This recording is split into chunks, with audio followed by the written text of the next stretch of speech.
come to the festival, met Harley, watched him go about the day-to-day business of running the festival, my suspicions of him have been confirmed. He's the highest caliber vegan in this entire movement, in the entire YouTube vegan community, whatever. He's the highest caliber vegan. He's like the glue that is holding this whole community together. And it's right that he are the unelected leaders of this community. He's right most of the time. 99.9% of the time, Harley is right. But he's apologised for the times when he isn't right anyway. And nobody's coming close to that with his level of transparency. He's 100% transparent. And I know that now, having met him. I know that, having met him, I know that he's 100% transparent. Because you can watch him, you can watch how he lives. You can't hide here in Chiang Mai. There's vegans everywhere. People say he doesn't do anything for the animals, even though he's on YouTube turning more people vegan than anyone else in the world. And that's the best thing you can do for the animals, is turn people vegan.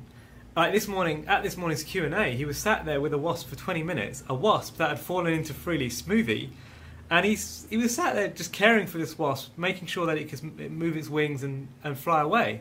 Like, I've never seen another vegan do that. You know, I've seen some other big YouTubers here at the festival, and they're just not quite on the same level as Harley. Like, not in a bad way, they're lovely people, and I love their work, I really love their work, but Harley, he's just on this other level, right? You kind of have to see him in real life to see what level he operates on.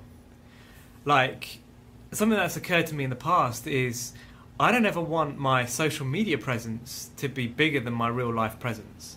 And Harley's like that. Even somebody of his social media standing, his real life standing is still bigger. It's still more humbling to be in his presence in real life than it is just to be communicating with him on social media. You know, I think one of the reasons why Harley gets so much hate is because he holds everyone to such a high standard of living. And he's so transparent with how he lives and how he feels. And he's honest, he's open with you about that.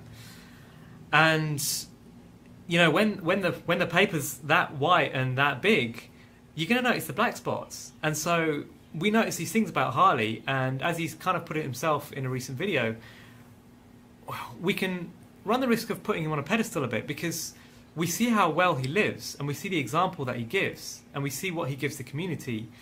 And I wonder if subconsciously on some level we know that we're perhaps not going to be able to achieve what he's achieving with the community, and so human nature kind of recoils from that, and we just notice the bad things about him. Because we're living in this world of instant gratification, people aren't looking below the surface of things anymore, and if they did, they'd see that Harley does what he does for his fellow humans, for the animals and for the environment that he lives in. Like even this festival, even the way that he's run this festival, he's put the Q&A at the top of the mountain. So we need a bike, we need some fitness, we need to be living to that level. He doesn't care that the number's smaller. He doesn't care that the number of people that can get there, that can be there, that are willing to commit to that level is smaller, because he's holding the standard high. A couple of friends of mine yesterday on the way up the mountain, and I had a problem with one of the bikes, and they turned around and so got probably like a third of the way up, came back down and then walked up. And on the way back down, they met Harley, and Harley spent over an hour with them, probably an hour and a half with them, fixing their bike, getting them fit up properly in the bike, talking about saddle height, talking about cadence, talking about cycling stuff, and encouraging them about YouTube, spending time one-on-one with these people that he's never known in the past. Like, who's doing that? Who has got time to do that these days? I came to this lifestyle because I suffered with chronic eczema and other skin conditions, and I learned from loads of other people about the goodness of fruits and greens and the cleansing properties and detox and all that sort of stuff. But I'd only ever learnt it as a diet. And the thing is, what Harley shows you is he shows you that this is a lifestyle. He shows you that just the way that you live, the way that you breathe, you live your life, you pump the lymph, you're fit.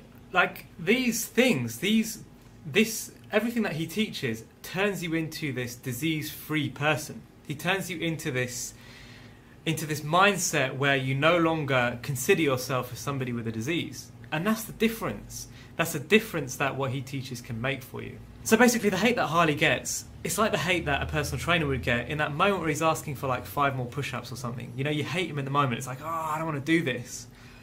But afterwards, the gains come. And you look back and you think, you know what, he was right. He was right to push me in that way. So, like Freely said in a recent video, if you hate Harley, it's because you don't know him.